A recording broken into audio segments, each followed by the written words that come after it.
Okay, hi mabuhay. Why do I look like this? Welcome back to the Adventures of Miss Chuchubells, and for today's cooking with Tulinday and Tulindoy, we will be cooking a traditional Filipino food which is chicken and pork adobo. So if you want to see how this was made, stay tuned, keep on watching, and let's get started.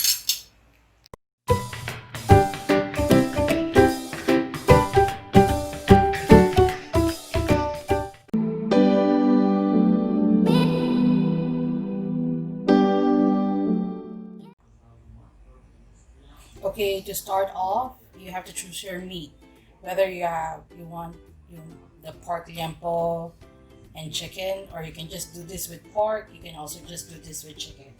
So the basic ingredients are garlic.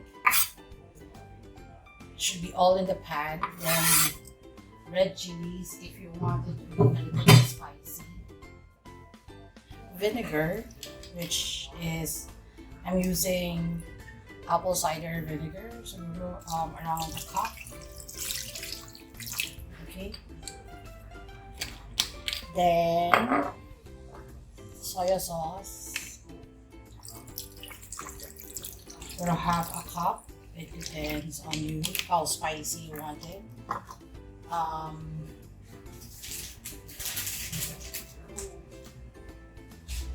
Bay leaf.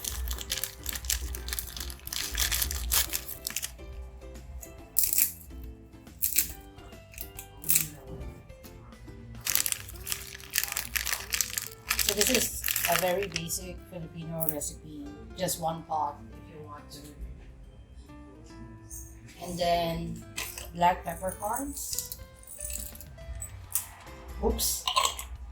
Then that's it. You can just simmer this until soft and all. But my mom have this version wherein she'll put Worcestershire sauce and some oyster sauce.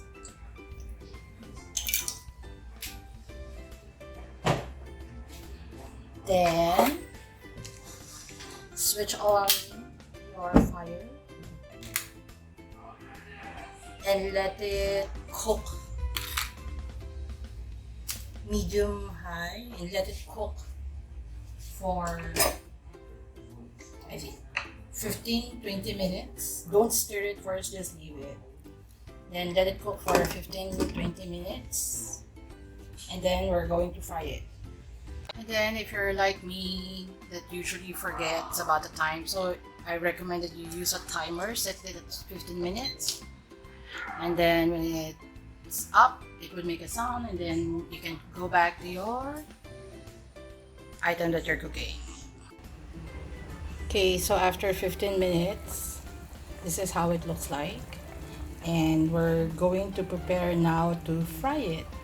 But if you don't like to fry it, you can just simmer it for another 15 minutes to make sure that the pork is soft and tender. So now I need to prepare another pan for frying. So as always, heat up the pan and then put some oil.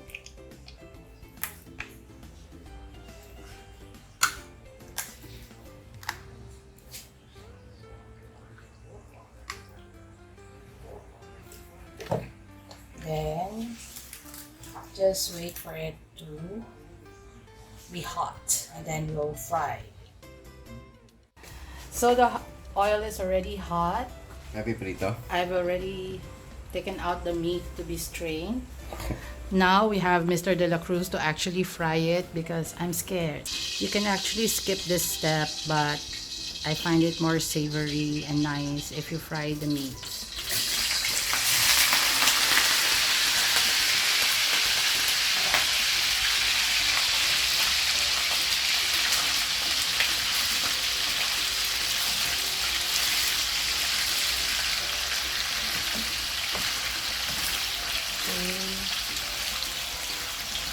Then fry it for another 5 minutes.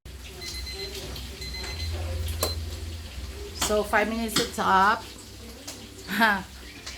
And this is how yung pagpiprito. Yan. So it's frying. So hubby, do the honors of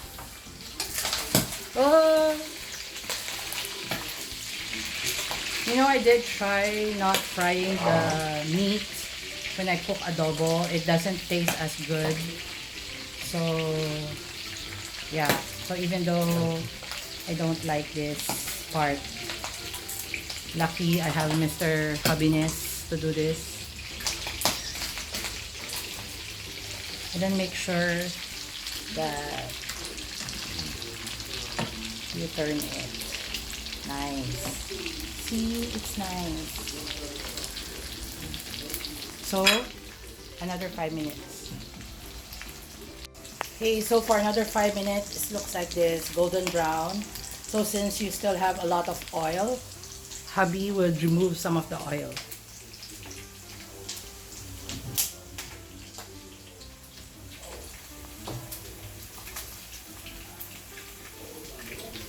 Only some. Okay. And then now you have to pour back the sauce that we had.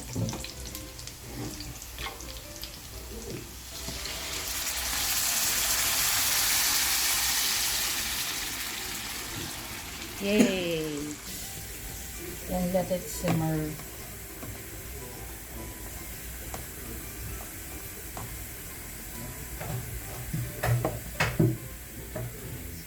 So pretty. After 5 minutes, this is how it looks like. So you just have to switch it off and serve. Time to eat. Is it nice? Nice. You haven't even tried it yet. I tried already. Okay, bye.